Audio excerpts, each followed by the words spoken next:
So, good afternoon. We are back again. This time it is a preview. They are still training at London Colney as we speak and record or stream this video. So the press conference ain't going to be done until way later on tonight, which means I won't be doing it way later on tonight. I'll be doing it tomorrow in the build-up show before the watch-along. So anyone who's expecting a press conference reaction later on today, it will now be tomorrow because I'm not going to be streaming that whilst the footy's on. But we have got our last chance at a trophy. Please do not mess about with this competition. The last couple of years, the last 3 years, we've got knocked out by this manager. And yeah, less said about that, the better. The season before, we got embarrassed in the final. Again, the less said about that, the better. The season before, we absolutely pummeled Atletico Madrid at the Emirates, to end up with Koscielny happening. And then we all know what happened in the away leg, Diego Costa FC. So we've had quite a few ups and downs in this competition, but it is a competition that I actually really enjoy. I actually do like it. And it is a competition that I always feel that we have a chance to win. And hopefully we can get past a good Benfica side. But I think a lot of people are taking this team very lightly. They're not a bad team. They're not a poor team. They're fourth in their table, in their league, which, listen, where are we? We can't say anything about fourth place. I think we'd all enjoy being fourth rather than 10th. So I'm not taking this team lightly. For those of you in the chat asking about Kieran Tierney, he did train today. He did train yesterday as well. Whether he's going to be risked or not, I'm not so sure, because he has been out for, what, 5 weeks? 4 or 5 weeks? I'm not so sure whether we're going to risk him. And big up to everyone who is watching live right now. Make sure you do slap the likes through the roof. And if you haven't checked out my Discord, there's nearly 300 of you on there right now, so thank you very much. Very, very, very close to 300. So I do appreciate that as well. But we have only ever beaten this lot in a Emirates Cup game. And if you remember, Yaya Sanogo scored 4. We cannot get knocked out to a team that Yaya Sanogo scored 4 against, because that will be embarrassing. And I remember that game. I think that was the game where he scored the hat-trick goal and then went to do his celebration and tripped over. Like, what was that all about? But yeah, this team, they've got some decent players. Rafa's pretty good. They've got Núñez, he's decent. Their left back Grimaldo, he's quality. And then obviously they've got the centre back pairing of Jan Vertonghen and Otamendi, which is an area I think we can run them ragged, if I'm honest. But at the same time, this is the away game, albeit it's an away game for both teams. It's being played in Rome in the Stadio Olimpico. But is it Rome? It is Rome, isn't it? Stadio Olimpico. Is that in Rome? I think it is in Rome. I may be wrong. I'm sure you lot will correct me if I'm wrong. But that is an area where I think we can really get at this lot. And it's an area that we can target, because they ain't a great centre-back pairing. We've seen them in the Premier League over the years. Vertonghen was hit and miss at times. Sometimes he looked great. Other times he looked bang average. And Otamendi was just bang average. He was basically Man City's equivalent of Mustafi. So that's an area I think we can get them. They do also have Everton Suarez, a player that we were linked to quite a lot last summer before.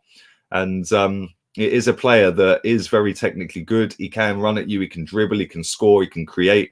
So I do think this is going to be a lot harder than Arsenal fans on the whole are giving them credit for, because just because they're fourth in their league, that doesn't mean that they're a bad team. They drew with a team whose name I can't pronounce at the weekend, but they have got a pretty decent team. They have also got Adel Taarabt, and we all know Adel Taarabt can be an absolute genius or he can be an absolute flop. So I suppose it depends which Taarabt turns up against us. But no doubt we will make him look like Messi and he'll run rings around us. But I'm really looking forward to this game, because we've been absolutely abysmal this season in the league.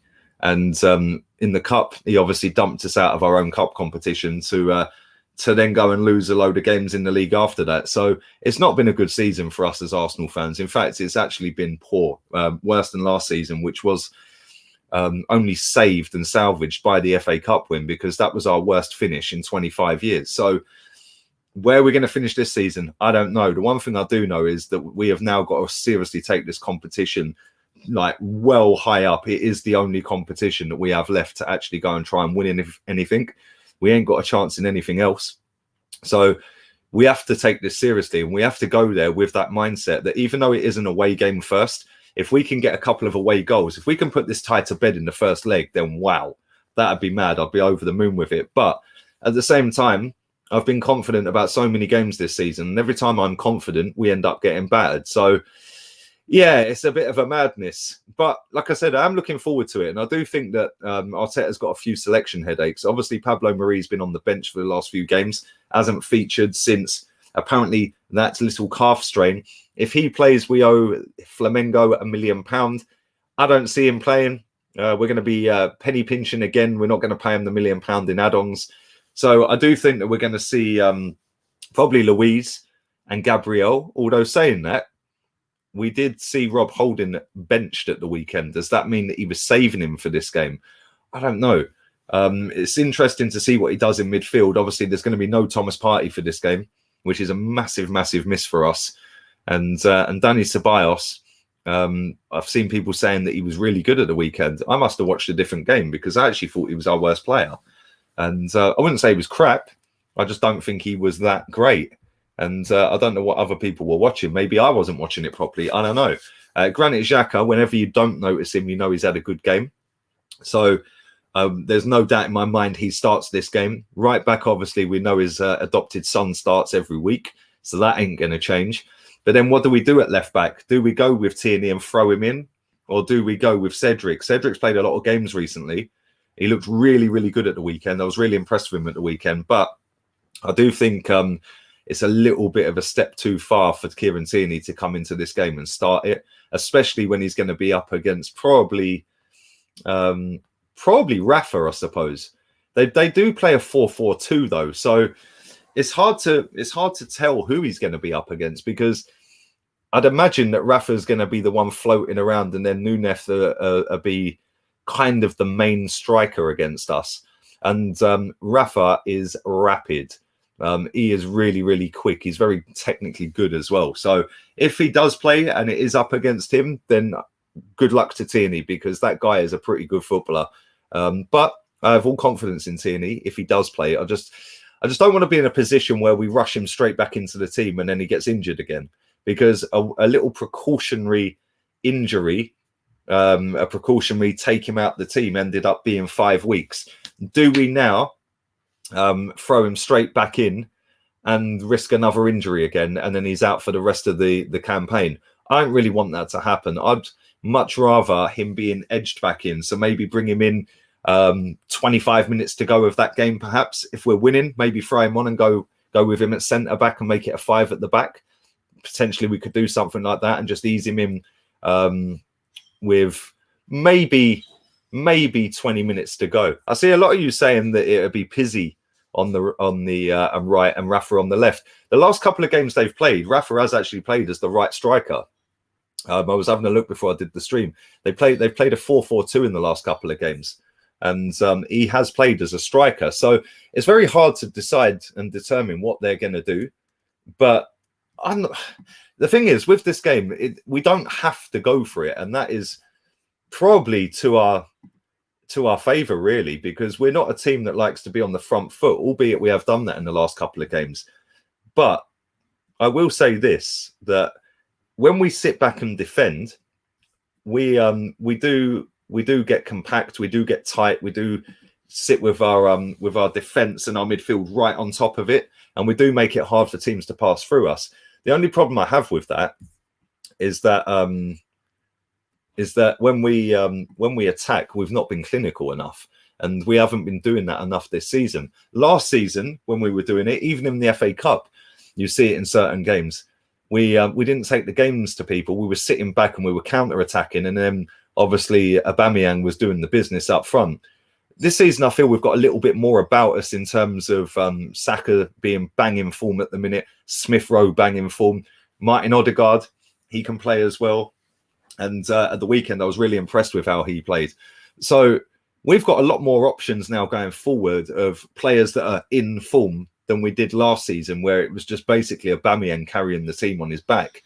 So I just look at it and I think that if Arsenal sit back and then counter, that'll probably end up with us winning the game. If Arsenal go and take the game to Benfica and we're not clinical, they're going to beat us because they have got players that will hurt us. And when we get stretched as a football team, we just get carved apart. We've seen it against Aston Villa.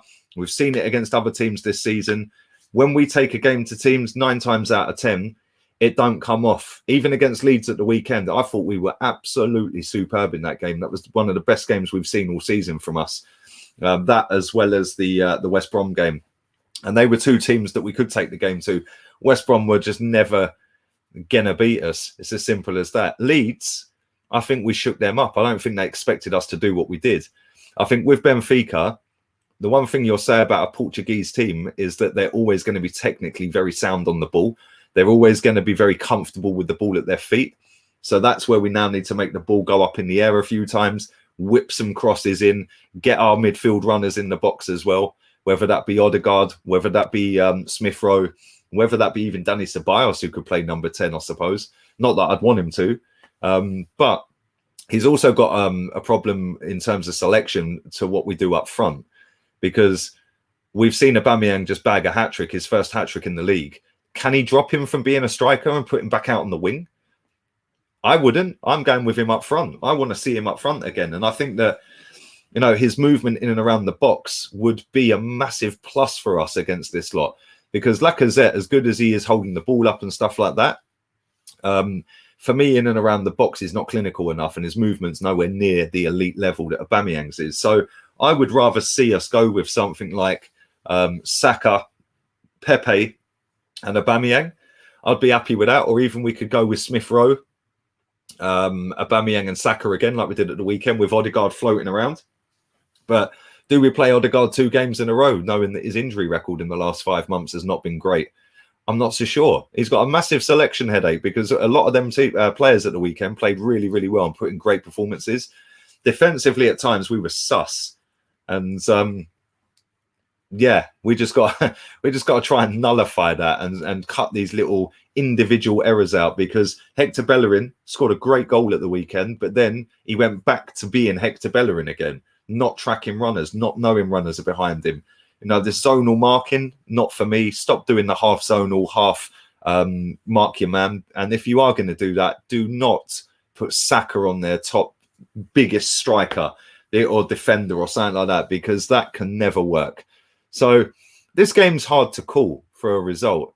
In terms of the starting 11, I'm just going to read this super chat out real quick. Do batter the likes up. Obviously, YouTube had decided not to bother sending notifications out. Cheers. And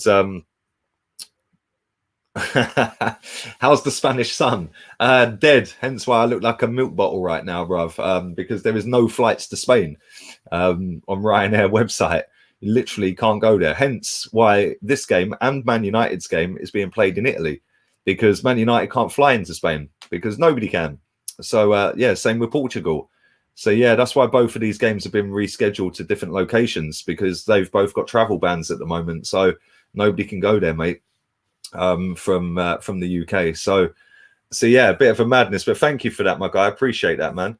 And I'm debating on whether to go with just the same 11 that played at the weekend, because although I do think that the double pivot of Xhaka and Ceballos is weak, it might not necessarily need to be any more physical against this team, because when I look at their players, I don't see many big physical specimens in midfield that are going to bulldoze their way through us.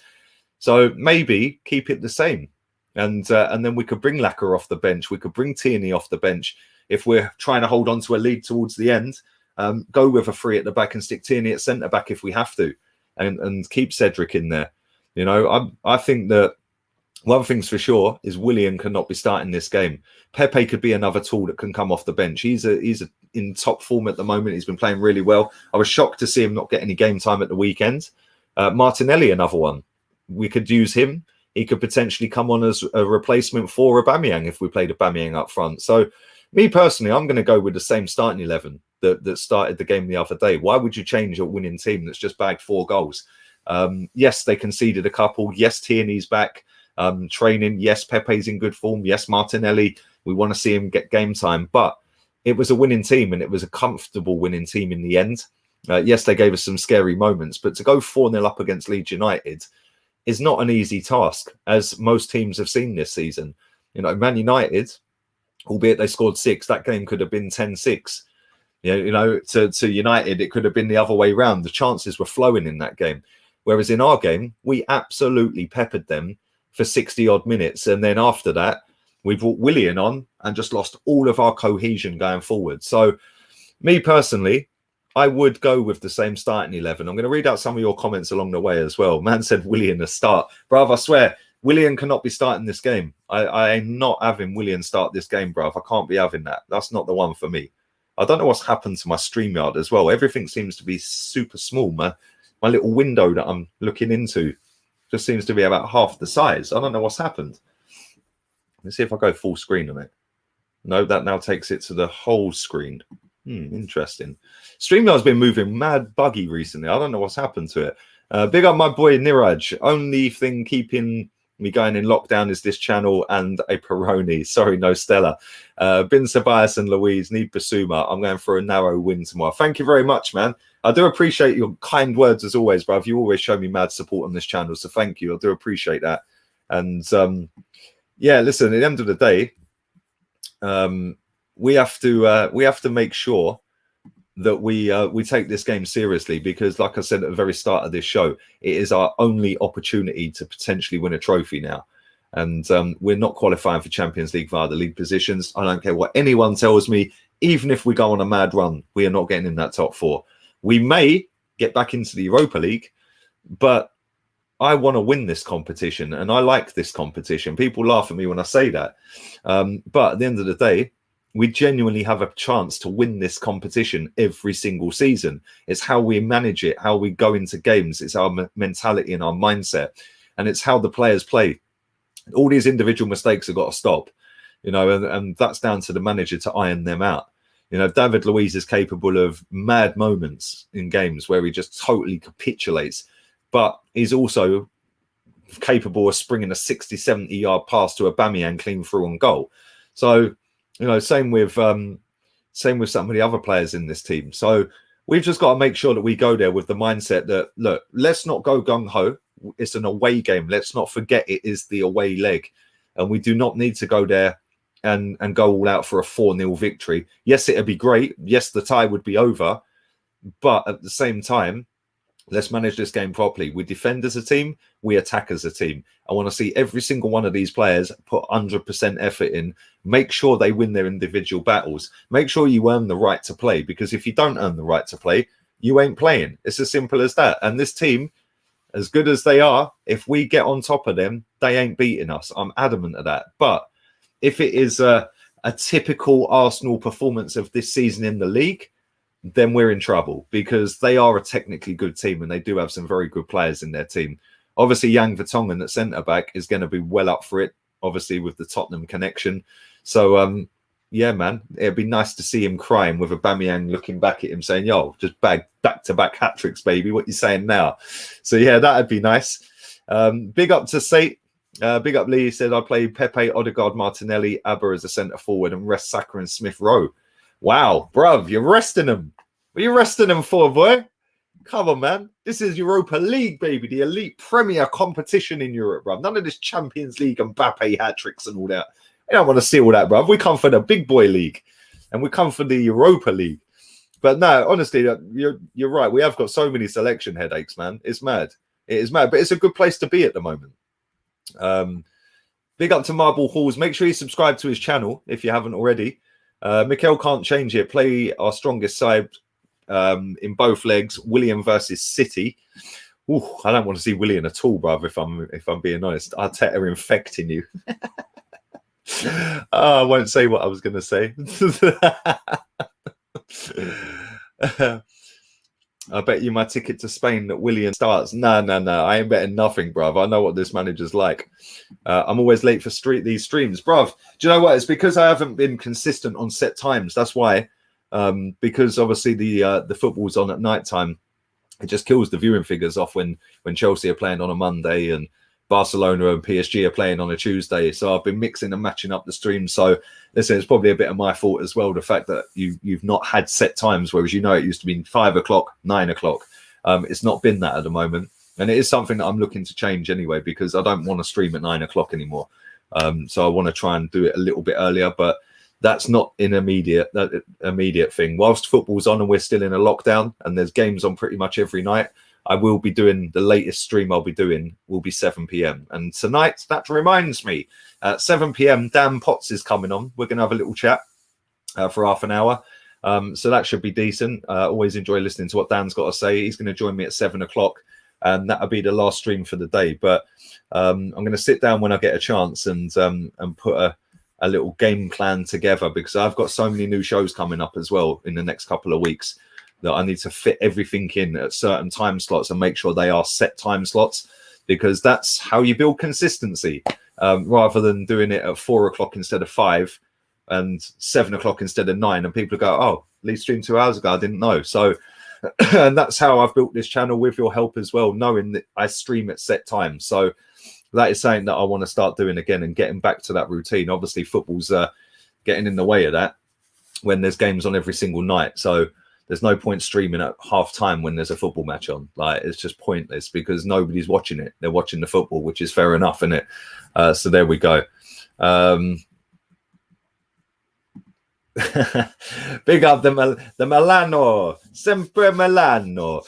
Shout out to the red Peroni cans. They go well with some pasta. Everyone loves a bit of pasta. I don't particularly like Peroni. I'm more of a Stella or a Kronenberg, or preferably my tipple, really, if I'm being completely honest, is Moretti. That is the best beer on the planet, bruv. Moretti. Beer Moretti. That is the one, bruv. So yeah, I'm all for a bit of Moretti and pasta, bruv. I can't be drinking that Peroni. That's the only beer I get a hangover off of, which is mad. But there you go. Yes, they have to stand up and be counted. You're right.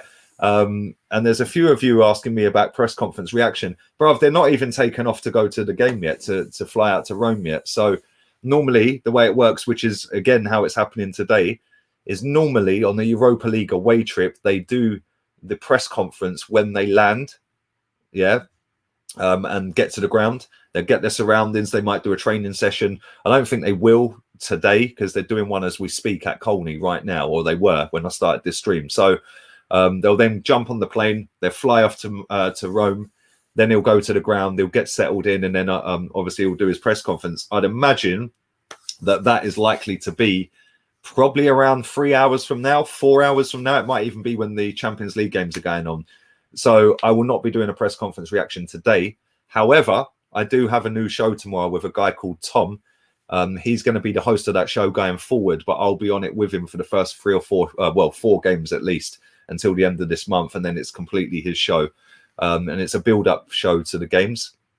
Every single match day, he'll be doing it 2 hours before kickoff for about 40 minutes, and that'll build it up for the watch along that I'll then do 10 minutes after he ends the stream. So yeah, man, tomorrow when we do that show and drop that show for the very first time, we'll incorporate in the press conference. So that way you can get some of the sound bites and snippets from what Arteta said as well. So yeah, today not happening. But yeah, as in terms of score predictions, if we was to lose the game 2-1, we've got an away goal. If we was to win, however, 2-1, then we've got 2 away goals and they've got a goal. So then they only, they'd have to score twice at the venue in Greece. So ideally I'd like us to score twice. But however, I would take a 1-0 to the Arsenal. 1-0, we've got an away goal. I don't think it'd be enough to see us through over the tie. I still think we'd need to score in Greece. But I do think if we could bag twice, that's 2 away goals. I think they'll find it very difficult to score 3 against us. But I've said this many, many times before and had egg on my face. Big up to Jez, real one, baby. Hope you're good, man. Jez is going 2-1 to the Arsenal. Jamie's going 2-1 Benfica. Alexander's going 2-0. I'm going to give you a score prediction of... I'm going with Jez, 2-1 Arsenal. 2-1 to the Arsenal. And that means even if we lost the return leg, then we're still through because we got 2 away goals. That's actually not a bad scoreline, is it? A 2-1 victory, because we win the game, we've bagged 2 away goals, and then we just defend, and maybe hit them on a counter in Greece. So yeah, man, I think I'm going with you, Jez. I'm going 2-1. Let's read out some of your scores while we go before we wrap this up. Don't forget, anyone who's not joined my Discord, that is pinned to the comments in here, and it is also in the description of the video. Nearly 300, literally millimeters from 300 people in literally 36 hours since I've had it. So thank you very much to everyone who's who already followed me on that. I do appreciate that.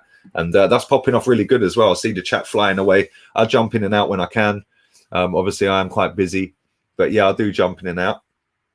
Do you like Odegaard so far? Yeah, he's looked all right. 1-0 to Arsenal, says Afsar. 3-0, says Arsene Wenger. Desmond, says Warner. 1-0 defeat. 1-0 defeat, says Afsar, not 1-0 to the Arsenal. 3-0 Arsenal, says Jahed. 2-2, says Gracious Greek. 2-1, says Jamie. Joining Discord now. Thank you very much, man. I want to build that up massive as well. And just, it keeps you guys speaking as well. And it's a lot easier to use than I thought it was. I'm a little bit dopey when it comes to things like that. It is a lot easier to use than I thought, but it is still kind of complicated when you've never used it. So, but it does keep the community going as well when I'm not streaming. So you guys can all interact with each other as well. Big up to Gary. 2-1 Arsenal. 3-0 Arsenal. Everyone's confident pretty much. Yeah, just don't predict 5-0. Big up all the Twitch gang. 1-1, 2-1, 3-0. Everyone's confident, man. I'm kind of confident. I am kind of confident, if I'm honest. Probably concede first, knowing our unpredictability. So Niraj 2-1. I'm taking 2-1. I'm going with a 2-1. And man said 9-0. You're smoking some mad high grade, my guy. You're smoking some off-key stuff. If that comes true, I'll give you £100 for every for every single one of them 9 goals. How's that, Jacob? So make sure you come back to me if we win 9-0. Yeah, I'll give you 900 quid. And just very quickly, I want to wrap up on this. We're going to end on this. Make sure you smash the likes up if you haven't already. 500 people watching nearly. Only 125 likes. That's abysmal, man. That is a disgrace. It's a disgrace. So make sure you are slapping these likes up if you haven't already. But Thierry Henry, I see this. This is breaking news that Bournemouth are in advanced talks to get Thierry Henry as their manager. Like, what's that all about? I genuinely do not understand it. Do they not understand this isn't Football Manager? Like, I don't get it. Not good. Not a good manager, man. Not a good manager. Just stay behind the scenes, Thierry. Do what you're doing best, mate, and just chilling. But yeah, there we go. Anyway, big up to everybody. Everybody in the chat. Watch Arsenal bag 9, bruv. I'll block him and hide. I won't. I will change. If Arsenal win 9-0, I will fully give him his money. Yeah, because I ain't like that, bruv. Willian must be binned. Yes, he must be. Benfica will beat Arsenal. And we'll end on that. Apparently, we've got 300 million war chest. No chance. No chance. All PR, my friend. So wherever you've seen that, yeah, it's fake news, as a certain gentleman in America once said. Anyway, listen, on that bombshell, I'm getting myself out of here. I'll be back again at 7 p.m. with Dan Potts. Make sure you check that out. That's going to be a good little 30-minute chat with Dan later tonight. Big up to my darling Joanne in the chat. Big up to you, darling. I see all your new flooring. It looks lovely. And yeah, I'm getting myself out of here. Make sure you join my Discord and check out Instagram as well. It's just there. Look, just there. Look. Check out my Insta. And I'll be back at 7 o'clock. Laters, peeps.